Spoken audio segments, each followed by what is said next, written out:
Perspectives, Finding Common Ground, a podcast series that brings together a panel of thought leader perspectives as a forum to socialize and problem solve education technology issues with the goal to ultimately find common ground. Hi, my name is Patrick Devaney, and I'm pleased to welcome you to this episode of Perspectives, Finding Common Ground. Today we have a very interesting topic, the evolving classroom and what changes are happening in the 21st century and beyond as we move forward. We are joining you today. Also, we're very fortunate to join you from the Steelcase Work-Life Center in New York City. So look forward to an exciting conversation. We've got three great guests with me today. First, Dr. Geri Gillespy. She is a Senior Executive, U.S. Education for K-12 for Microsoft Corporation. Next, we have Dr. J. Ronelus. We may refer to him as Dr. J throughout the course of the conversation today. And Dr. J is the CEO and founder of the Alchemist Club here in New York City. And finally, but not least, is Kristine Zimmermann. She is a Regional Education Manager for Steelcase Learning. With those introductions, I guess I'll start with you, Dr. Gillespy. I am so happy to be here. My journey started, honestly, back in school. When I started, I struggled. I was a struggling learner, had an amazing sixth grade teacher who inspired me and really brought learning alive for me. And so even through high school, I was a tutor in our youth center and then went on to college and into becoming a classroom teacher and then a building principal. And then previous to coming to Microsoft, I was a director of instructional technology, administrator of our digital integration programs for all of our schools that are here. And my passion lies in learning and instruction and all of what we can do together to inspire and help students do more in the classroom. I still meet with teachers around the world and hear stories that are just inspirational and engaging to listen to. I have been on calls and been able to be right there with our educators, sharing in the tears, the laughter, and all. So I'm excited to be here to join this conversation today. Kristine? Oh, hi. Good. Welcome, everybody. I'm so glad to have you here at the Steelcase Work-Life Center.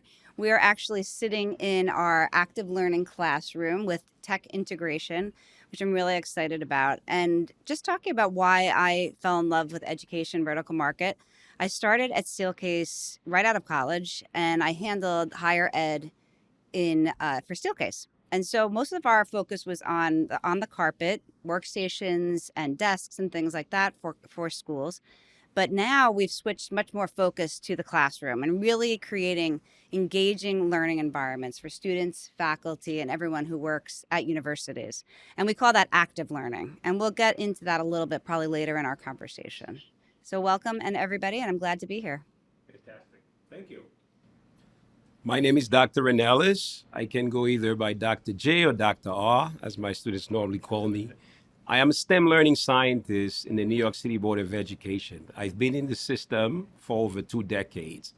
And in the process of teaching from pre-K all the way to grade 12 and beyond, I came to understand that the learning space that a learner is immersed in is extremely important. And I had the honor of meeting Kristine at a very amazing function at Microsoft Garage. And it was just something I know from that point on, we would do something special. And I'm glad to be here at Steelcase to be part of this epic event. Fantastic. Thank you so much. We're going to have an interesting conversation here clearly today. And one of the first questions that I have, one of the things that I'd like to start this off with is learning design and strategies around learning have evolved and continued to evolve. We hear things like flipped learning and blended learning, active learning. How do all of these things or these strategies impact, or are they impacted by the design of the classroom, or can be enhanced by the design of the classroom to maximize the opportunity for the learner?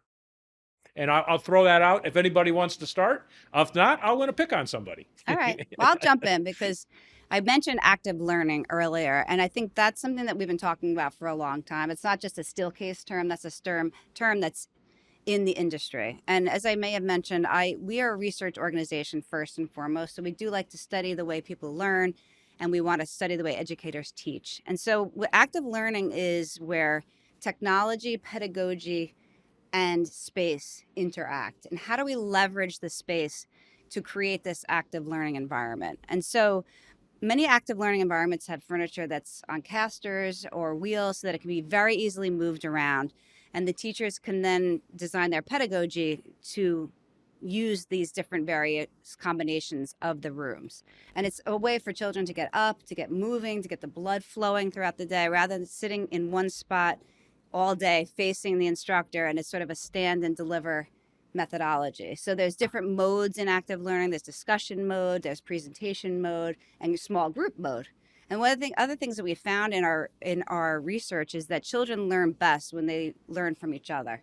And so if they're in small group environments, they feel more comfortable usually talking to each other and sharing ideas rather than just having everything come from the instructor itself. And so we also like to incorporate technology into the space, which we're taking advantage of right now in our Zoom room here. But we also want to encourage the use of analog collaboration, like whiteboards and things where kids can get up, walk up to the board and write and share their thoughts and ideas. I couldn't agree more. Active learning has to be a give and take, right? So if we go back all the way back to, I have 3 children. As we look even at children in the classroom, it's an active, engaging activity that has to happen. So for example, I always go back when I used to work with my teachers when I was a building principal, and we would talk about the learning and what was happening in classrooms. We talked a lot about the environment because of what we just discussed earlier. For example, when I taught my children how to ride a bike, I didn't show them a picture of the bike and then tell them what it looked like or a PowerPoint. That we actually got on the bike, we got active, we did that. And so it's that give and take, and the environment is critical to what that looks like. And so when we talk about even integrating technology, as you add it into in these spaces, it's how fluid that technology can be integrated in those spaces and those environments to give students the opportunity to be active. And we look at learning theories. There are so many different learning theories that have been here for over a century, and it's because of the complexity that we have within individuals as students. We all learn differently, and there's different theories and ways that we're interacting, and we're looking at that now, especially after the pandemic and the technology that has been introduced into the classroom, where it's becoming that conversation of education and learning theory and overall versus what it used to be is that ed tech conversation. So I couldn't agree more about the active nature that has to happen in learning for students to master the materials.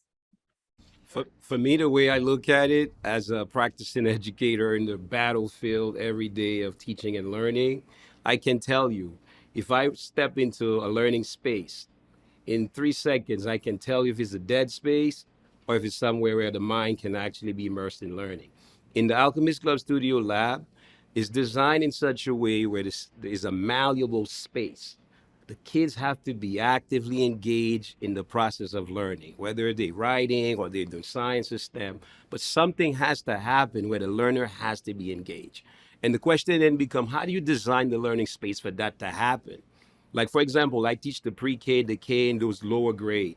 Even the way you design the solid geometry of the tables, if you have a pentagon, an octagon, and a hexagon, the learners are just immersed by just the shapes themselves. So you can actually create a space where the kids will learn by just having the right furniture there. Like what I see here as a Steelcase, I'm just blown away. For me personally, if I had this table in the lab, the table itself is a learning space, because I can adjust it in such a way where the kids themselves will find a comfort zone. And that's what has to happen. And if you look at what happened, we've been following a model of learning that goes back to the Prussian era with this whole assembly line type of process where you create these androids as children that goes through the learning. And that's just not how the world works. We're moving into a creator economy where you have to have malleable minds, a brain that can think on the fly. And in order for that to happen, the learning space has to change.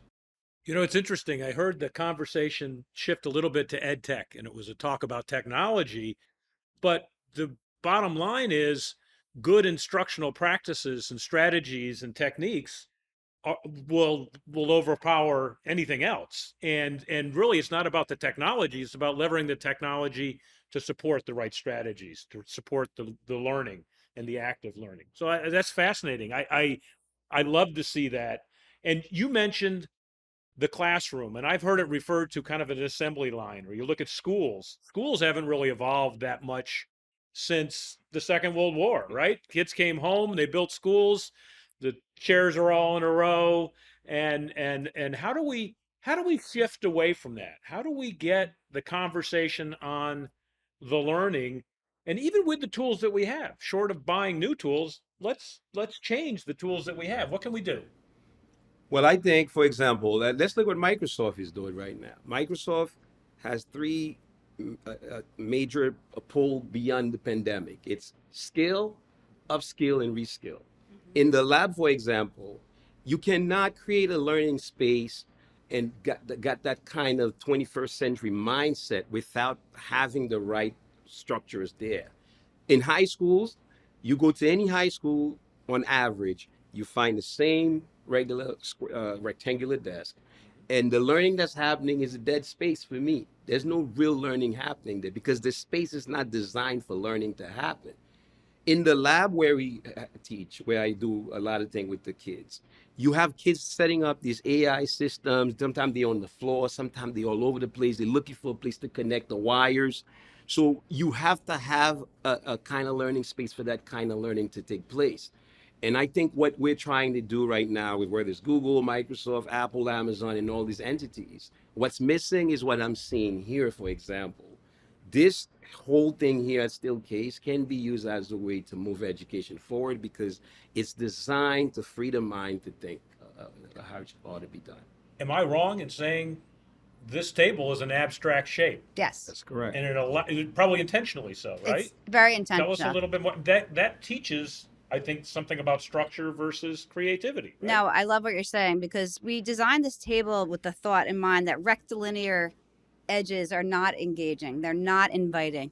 This has no sharp edges. So it all soft, round edges. And it just encourages people to come in and pull in and just huddle and really collaborate. And it's important to have those pieces to support it. But also, I just read an article recently about tech integration in schools. And all the kids have now phones and iPads and their own personal devices, which they may not have had in the past. They used to be like a tech classroom, and you would go there and you would go on to the computer and do your tech work or whatever, you're Googling or whatever. But now, really trying to use those tools, not only for people to search Google and do all that, but they also were talking about mindfulness exercises for students because changing classrooms can be stressful for them. And there's some social pressures going on there.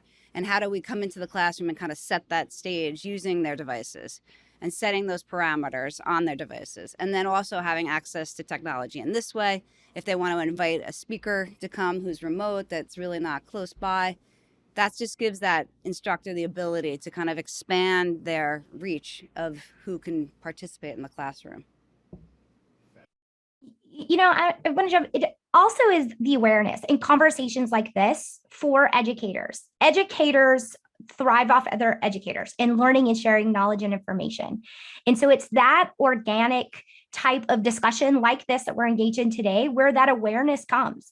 I've been in schools and you're right, some lack the resources to be able to go get the type of engaging furniture they want to change that environment in the classroom. And a lot of times it's what can that look like, what are those possibilities? And so even taking here in this type of furniture and having this kind of dialogue of what would you do in your room, what would this look like?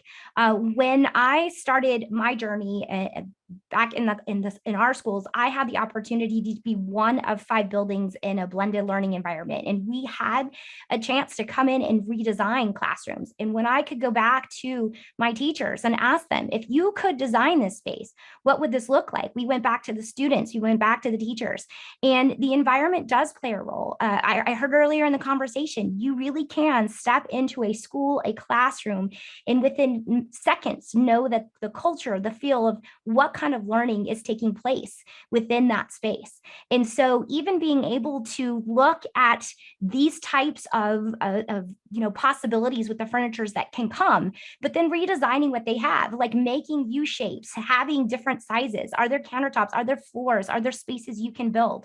And I would say that is a challenge that we need to even push out, even into our more secondary, higher level, where we tend to see more of what we had talked about earlier, is those types of just rows in especially in those kinds of schools where they might have block scheduling and they're not sure how to use that time, and where they really need to look at environment and space and how they're actively engaging those students.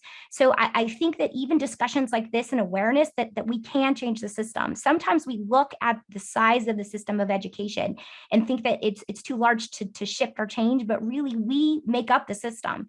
So it's how we take that information in and have these possibilities, because then when we are designing new schools or we do get those resources available, we will find a way to get the type of engaging furniture that we're seeing that's going to welcome these kind of conversations and these integrations, and especially bringing in those technological types of advances that we have in being able to increase the engagement to meet students where they're at, honestly. Totally, I would agree with that. You know, one thing I observed, Kristine, for example, when I went to hang out with Mike Pell from Microsoft Garage, one thing I observed real quick, here is a space where you have high-end cognitive people, but yet it's a playful space, right? Like, for example, you go to Google headquarters, you go to Facebook, wherever, they literally, grown-ups, geniuses, are playing around with toys, doing all of this stuff because they understand the value of cognitive awareness and to be able to do that. So if that's true, if this is what that is, to raise that consciousness of your cognitive ability, why don't schools follow that protocol? Why would, you know what I'm saying? I clearly understand what you're saying. The question is, does it have to be a revolution or can it be evolutionary? Can we do this in smaller steps? It's clearly disruption. It needs disruption. But can we do it in smaller, more palatable to help bring people along? I absolutely love what you're saying, because that is something that we really do try to help our educational organizations do. How do we do it in a small way to almost test, and we call it the pilot program, test the space and see how it works for an organization. So we go in, we take a classroom, and we will give them some thought starters, talk to the students. We've discussed this with you, like what would you like to do with your classroom? How would you like it set up? And what we do is we do a pre-survey. So we survey both the educators and the students. We gather that data. Then we outfit the classroom, just maybe one classroom, with this new active and learning environment. And then we do a post-survey. And so we poll both the students and the educators, and then we kind of synthesize the data. But it shows you how the positive outcomes of learning and engagement happen with these active learning classrooms. And then schools can then take it to the powers that be and show them how this learning has increased. And so maybe you just do it one classroom at a time, or maybe there's small fixes you can do within a classroom which already has furniture and you can't do new furniture. So maybe you get some chairs on casters. Maybe you get some whiteboards on a mobile cart. Maybe you get a mobile lectern for your instructor so that they can move around. So we're doing actually a pilot at a private school in the Upper West Side, and she was in a foreign country teaching, and they had all of this active learning furniture, and she wanted to do it there. So we're going to do a pilot for 3 classrooms, and we have mobile lecterns for the teachers. All the tables are mobile, but they flip top, and they're whiteboards because they like the students to stand up, again, bringing that blood flow to the brain and getting the energy up. And so the students all whiteboard on the table. So I'm really excited about this pilot. Definitely want to share it with you guys when it's complete. We're just in the beginning phases of it, but it's really collecting that data and having, really like great learning outcomes after. So this is a question. This is a great question, because this is something where I've always had to really, all my years in administration, I was an instructional coach too, of how do I support that shift in practice? Because that's what we're talking about.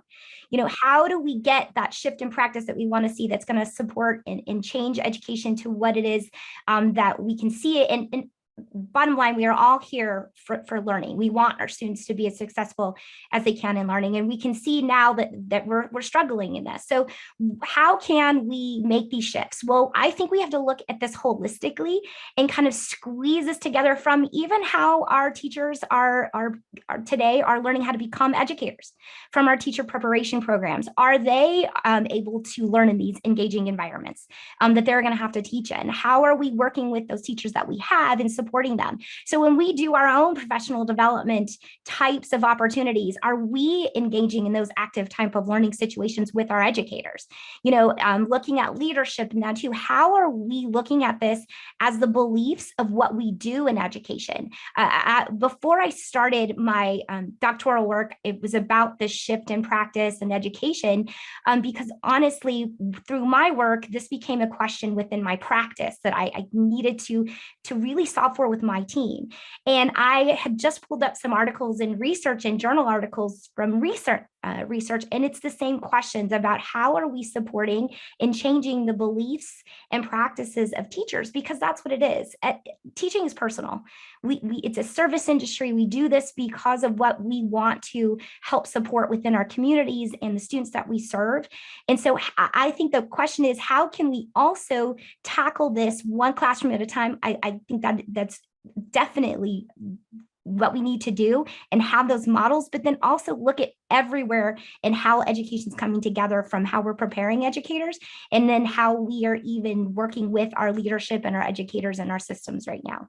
Fascinating. You mentioned that the high cognitive people, the people at Microsoft and other think tank kind of environments, we're opening the door for them and we're encouraging them by putting ping pong tables and all sorts of mind-opening activities. Yet it doesn't happen in the education school for the teachers being trained to be teachers. Right. It doesn't happen probably enough in the classrooms. Right. How do you react to the naysayers, the ones that say, oh, it doesn't matter, they just have to have a chair to sit in? And because you're on the ground, you're dealing with this, and you probably have parents that say, no, my child is unruly. Why are you giving them so much freedom, or opening the door so much? You're not structuring them the way they need to be structured. Well, based on my experience, like for example, there's another good thing Microsoft is doing now is to recognizing this whole neurodivergent.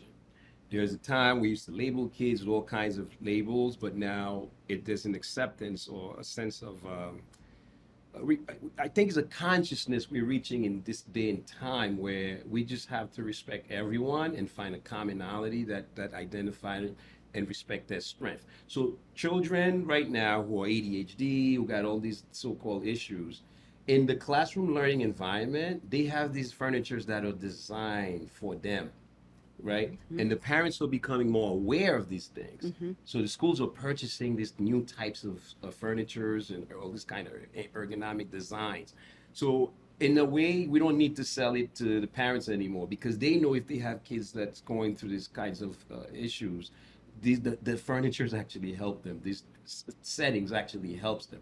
I think the problem we still have, for me personally, it's not really the lower grades. The elementary school levels, there's a lot of creativity that goes on, especially the early elementary, the lowers, is when you get to junior high school and high school, then, excuse my French here, all hell break loose. Yeah. And I've seen it with my own eyes.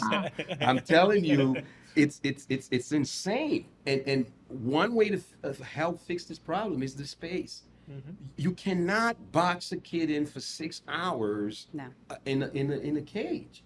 If my students come here, the space, I know it's going to happen. You see this table? There's no limit of who could sit here. You could have 4 people, 5 people. It's very inclusive. Yes, it's designed like that. So the question, like we're saying here, is maybe we should. Steelcase can have each school have 1 table. Yeah, exactly. We can start there. We're doing it one step at a time, but just what happened. Yeah, just back to your whole education. One of the things that we found in our research during the pandemic, about 40% of teachers actually left the career. And it was partly because of just trying to deal with the struggles of learning through a hybrid approach and, through Zoom or Teams or whatever. But I think it's just an education of the educators and really helping them understand what the classroom could be and what they could do to reorganize the classroom or, change it in different ways. And we have thought starters and things that we can share with them, how they can really reconfigure the room very easily and, help support their pedagogy. In going back to, because that is what you said is awareness and understanding and knowing this. And even I agree, we do have more of a struggle when it comes to secondary, when we get to more of our secondary. And I can tell you, even in that prep of that shift to heavier content and less kind of focus when in that preparation, in the methodology, in those, those instructional strategies, I know it has been my experience when I have tried and had to support secondary types of environments, but it's also the understanding of where and how that can look like in those schedules. Exactly. So you have those students in a box for 6 hours. I mean, you can't do that, and expect students to at least leave that day, like leave school that day, excited to come back the next day. So, and we see that with our students. But when we can actually look and see what devices, what tools, what it is that we're using, I get asked a lot now, especially in my role here. I've been in education for decades, and they say, why, Geri, why Microsoft, why are you, why are you doing what you're doing? Knowing how you feel about educators and just from your experience, especially in curriculum instruction. And I have to say, is exactly what we've been talking about. You can see a shift in the tools that are being developed in engaging students, in bringing them into not only understanding and learning the content that they have to learn, but also those skills and those deeper understanding of process of learning what has to happen. So for example, when we talk about things like we have Minecraft education and we have other tools like reading progress and things that are coming out of Microsoft right now are exactly addressing the conversations that we're having and trying to meet educators, in the middle and help them do what they do. But we also want to be able to help students in that learning process so that they can become actively engaged. And all the way down to, if we can really look at the environment that we have and use what we have and be able to create these spaces, we then can see how to bring in these devices that are going to allow students to create this information and become producers of information. A lot of times, I think what we've done in education to bring technology in is we've looked at it to help with productivity, and we've stopped there. And now we need to start asking the questions. And that's where I kind of hear in this dialogue and what we're talking about when we talk about engagement is how are we creating producers in our learners and our students? And I think that is even the next phase of this, because that's what these environments help inspire to me, is to create producers of information that we want to within our students. The great point there. I love what you said here, because you and I both know, what's going on in the education space right now. Me personally, I had a conversation with these folks from the Chancellor's office, because I'm right now sitting in the Chancellor. We got this new initiative called Digital Learning Initiative, and what's happening here is a sense of the Chancellor's realizing where we are right now in the 21st century, the workforce that's going to be needed for this blockchain, cryptocurrency economy that's coming, we just don't have it. We don't have the skill set for that to happen, right? So the question becomes, how do you actually create those kind of minds, this malleable brain that can think on the fly? And when I look at the learning space at any high school or middle school, for me, I informed them, this is a dead space. No learning is going to happen here. Even, for example, if you bring the tech, you put it up in all of these perfect tables that are aligned. It's just not designed like that. What it does is it blocks and it holds the learner into this confinement where you cannot even move around to do what's need to be done. And we all know, there's a big movement now with this hacker space type of stuff, right? So why not take this here, and this is a creator economy table right here we're sitting at, and we can then map that to what education has to become, because we're moving into the creator economy, then provide creator economy infrastructure for that kind of learning to take place. That's very important, what you said there, Dr. Gillespy. Yes. I'm a firm believer. I mean, this sounds like a big problem. It sounds like a big challenge, and I'm a firm believer in breaking it into smaller pieces. Okay. You guys have examples of successes or places where we're building towards or we're reinforcing in a positive way the kind of environments that are required to provide the learning and the opportunities for the kids that we need to create. We need to, as a society, we need to build the opportunities for them. We have success stories that we can share. I would like to share my work again. Let me just give you a little bit background. Like I said, I've been teaching for over 25 years now. And right now, not to toot my own horn. And you're not leaving. No, no, I have a job. It's a calling, like Dr. Gillespy said. It's a calling. There's a higher reason why we go into teaching. It's just a mystical reason why. But to be honest with you, I have my students. I have a student right now. This kid named Daniel Acosta, who's at MIT. He's doing a double PhD in mathematics and physics. This is a kid that I met in pre-K. By the time this kid got to 4th grade, he came to me one day. He told me, Dr. Einstein was wrong because the way, based on his calculation, he did his math as space was flat. And he told me he could prove it. He was in 4th grade. This is a kid by 5th grade. He was flying through Maxwell's equation, doing tensor calculus. He was teaching his brother who's in high school math. What I'm trying to get at is, he's definitely an anomaly in a sense. But what I've observed, when he was in the lab in the Alchemist Club studios, the space really helped him a lot. So in the process of teaching for these years, I have collected tons of data. My doctoral study focuses on using virtual game reality in classroom settings. And one data set that I find quite interesting. In District 10, every year for the past 25 years, 97% of my students pass the science test. That's great odds. Wow. Yeah. So it's like, what is the secret? The secret for me is the space, because if I am doing a hands-on inquiry-based learning lab where the kids have to be getting dirty, messy, tinkering around, they cannot do it on the little rectangular table. It's not gonna work. When I first got the Board of Ed, I didn't have these.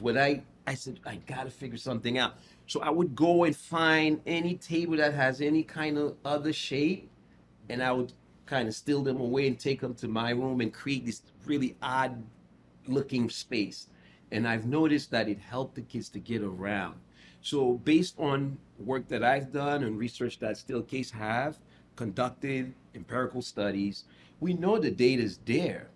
Like you said, I love the idea, what you said of you believe in us incrementally collecting this. And if somehow I believe the work we're doing, and Geri, I'm gonna throw this to you from Microsoft.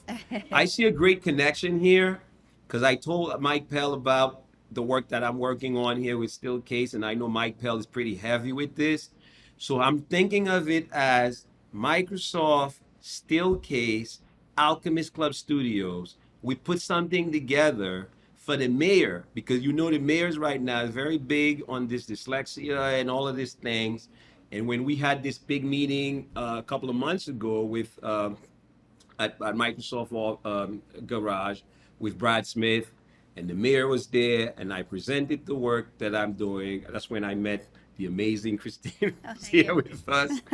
So since then, I've been trying to get something off the ground with you guys. So I would love to continue this conversation. Definitely. And I have to say, this is my most favorite part of the work that I'm doing. I still recertified in all of my certifications as educator, because I love to jump in and help teach still. I don't ever want to forget what it feels like to be in that space and that too, because this is a calling for myself. And I still have to know that I am able to help educators, make the impact that they are wanting to do. Because like I said, they're here for their students and that. So next time I'm in New York, I'm coming to see what you're doing. And I have seen just amazing examples, exactly like the work here. I know I got the opportunity to learn more about what you're doing from the work that I was in when we talked about the dyslexia work and that we were supporting in New York in June when I was there. And so in other states, I've even seen where schools have turned every piece of environment and how they're integrating the tools that they have, the resources they have, down even to the gym, where they have projectors out and are talking about vocabulary with students using dodgeball games and throwing, balls, where there are different types of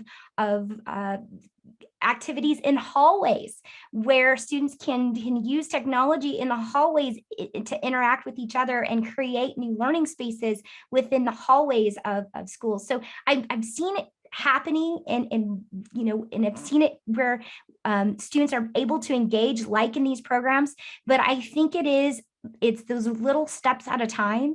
And it's this awareness and conversations like this to help educators see what this can look like. They have to have something where they can bring back because there is a lot on their plate right now. Right? What they're trying to help with their students between their content and what it is in their classroom, the management, the process, and everything that comes in to a classroom. They have a lot that they are dealing with on a day-to-day. We talk about education, in fact, in this conversation about change. The fact is educators deal with change every single day. New students come in their classrooms, policies change. There's change all around them. It's how they are incorporating and what that can look like in that system. So is it possible? Yes. With amazing partners like here and on this podcast, educators that we've heard in these programs that are happening, but then just looking at how we're using these tools. I could say, like, when we take in and I can see the devices that we have, from the Surface devices and the digital inking, and I can see what educators are doing with students to be able to engage them. For example, I was in a classroom where a teacher was asking discussion questions, and students were all over in different areas of the classroom, and there was even a group working the hallway. He could post that question on Teams, and students were able to interact and show examples and put in pictures and create and be able to use even the environment and the flexibility of those learning spaces to be able to share that content and knowledge. So if we have more opportunities to engage and have these types of furniture and learning spaces like that are shared here today, that's the conversations we need to come next, of what it is that we need so that we can create more of those opportunities rather than just these one or few examples that we're talking about in this larger discussion, if we're going to make that system change that we want to see. No, for sure. What I'm thinking about as you're speaking is that we have sort of encapsulated the whole idea of active learning. So I'm the space piece, you're the pedagogy, and now you're technology, which, I mean, you were pedagogy as well.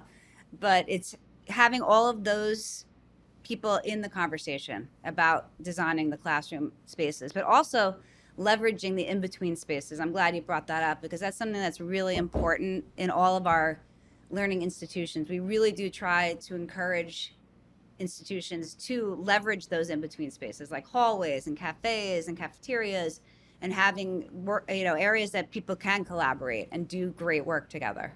So I love that, what you're talking about. I think that's great. So I thought about asking a question of what's the biggest barrier, and I think, I mean, I certainly would love to go around the horn on what's the barrier. I have a sense for what I think it is, but let's go ahead.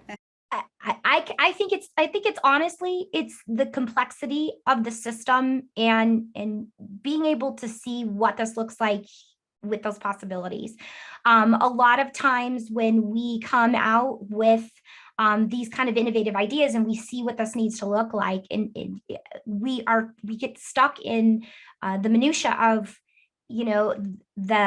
this is not going to work before we even tried it type of conversation. So I think what we talked about as far as finding that working model that's going to work, like starting smaller and going bigger. But I think the biggest challenge is, if we look at is honestly what it is that we're dealing in as an education system and the resources and all that's involved. So for example, I work with a lot of educational leaders that are dealing with, teacher shortages and even struggling with trying to find bus drivers to get students to the schools and to the buildings. So it's finding a way that we can see and hit on earlier what we talked about is finding the resources we have right now and being able to have more ideas and practice of what this can look like. Right now, I'll be honest with you, we see a lot of theory of what we want this to look like, but we need more support and help for our educators and our leadership to see practical ideas of what this looks like in practice so they can see what these possibilities can look like. That's why the work and what we're doing as far as having these pilot classrooms and being able to put these learning spaces out there is so important, so that we can share that story and people can see what this looks like in practice, to be able to help support that shift and change. Honestly, we're talking about mindset and how do we shift that mindset. I think it's a combination of mindset and budget, but a lot of times the fact that we have this, what we call learning environment evaluation, which is based on data. So we're asking for a pre-survey of how the classroom functions, and then we have the active learning classroom, and then we see afterwards how the learning engagement has gone up. That's something that you can use. It's like a data-driven piece that you can use with the powers that be to show this, how much the learning outcomes have improved. And we've done this all over the country. You were asking earlier about examples of this. We've done it successfully in a lot of different districts, and K through 12 as well as higher ed. Doing these pilot programs really just shows what can be possible. We have multiple thought starters. We actually, when we do a pilot, we show and inform the teacher of all the different layouts that they can do. There's discussion mode, there's group mode, there's presentation mode, and how they can use the same kit of parts that they've ordered to create all these different setups. And so it's also partly about, educating the educator on how they can use the space. But you also need a change maker champion, right? In any school, someone who's like you guys are so passionate about education, and how did they, take the space, use it, get so psyched about it, and then they share with everyone else how it's really helped them with their teaching and with the student outcomes. I think for me, that's actually, you mentioned a very good point. For educators who are, for example, in training right now to become teachers, I don't recall taking a class on classroom design per se.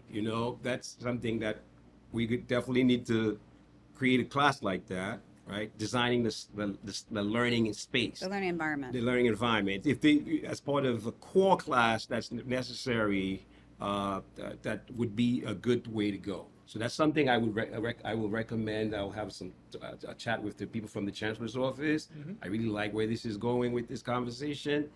Another thing for me, I think, what happens sometimes, it's kind of like, I'll use a personal experience, right? There was a time where if my wife was to tell me to go see a therapist, as a scientist, I'm a hardcore physics, biochemistry guy. Mm-hmm. I said, this is a soft science. Well, yeah, what this guy's gonna do for me, right?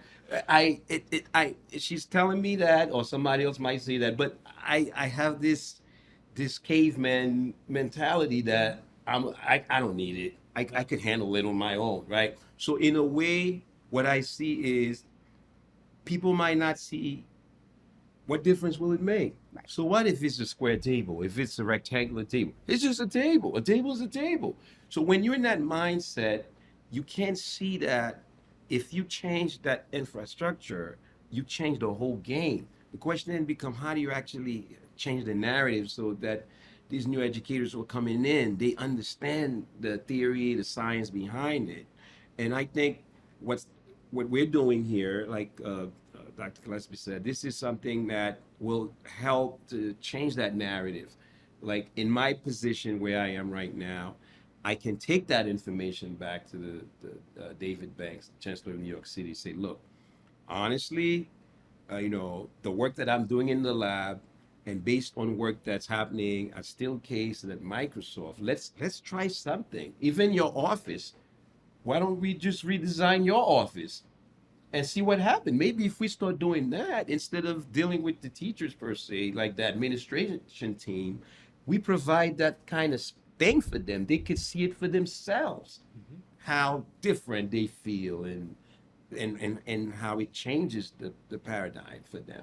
Then they might buy in. It's a possibility. Well, I'm really thrilled with this conversation. I don't want it to end. I think we do have to kind of pull it to a close. But I do want to invite all of you to come back and join me again at some point. We'll continue this part two. I'm going to take a stab at trying to kind of summarize some of the things that I heard come out of this, and I'll invite you to correct me or add on to what I've kind of come up with. I think it's very clear to me that the passion about the importance of the design of the classroom is deeply ingrained in all of you, and not just for emotional reasons. I think there's facts there, and you're seeing the facts, and we have that. We need to find ways to use that, I think. I think, as is the case with many challenges, communication is really probably at the heart of this. And the solution or resides within the collaboration of multiple facets, multiple perspectives. Agreed. And what we have to do is find new and better ways to facilitate the communication, and find ways to validate it and prove it to those that might not see it or might not understand it. It's crucial to our future to overcome these challenges, not just with the physical design of the classroom, but how we use technology, how we do so many other things. So I think that strategies that we use and we're successful with, we can apply to other places. I think one of the other themes here is that we have to start this earlier with the kids, and we need to start it earlier with the educators, both the administration and the actual teachers in the classroom. And let's find new ways. You mentioned a class. Maybe the answer is it's an ongoing requirement in every staff meeting that there's a discussion around the environment, the physical environment. So I think, that's my novel way of trying to throw a new idea in, but not so novel way, but I think there are plenty of places that we can work on here. And I don't think there's an awful lot of doubt that it's going to provide benefits. Might not get it right the first time, but this is a process, step by step. And there are ways to do this without blowing everything up and starting from scratch. What did I miss? I think you summarized. I think you did a great job summarizing that. And I think really what we're talking about too, kind of when I sit back and listening to you and listening to this discussion, my tag all the time when I'm talking and working with educators is show me EDU. And it's because that is a lot about what we're talking about. When we look at the environment, it is something we can see and feel and be part of. And that's what educators need. That's what leaders need. And I think that's what you're talking about is how do we demonstrate? And not only do we have discussions like this, but we talk about what this is going to look like in that. And I think that is a really important part of what we are missing in education. So. Any other final thoughts? Yeah, for me, I think I'm very worried about the future sometime, because I feel we are reaching a point where the technology is going, where we're going to have this divide that's going to be greater than the digital divide. You're going to reach a point, if we're not careful in education, where you will have the cognitive elite, those who have so high up there, the zillionaires, and then you have people way down there, and then that junction gap, we won't be able to jump over it. And the reason that's going to happen is because if you're not able to design a learning space for educating learners to prepare them for this new world that's already here. We live in a world now. Microsoft doesn't really care anymore whether you go to college or not.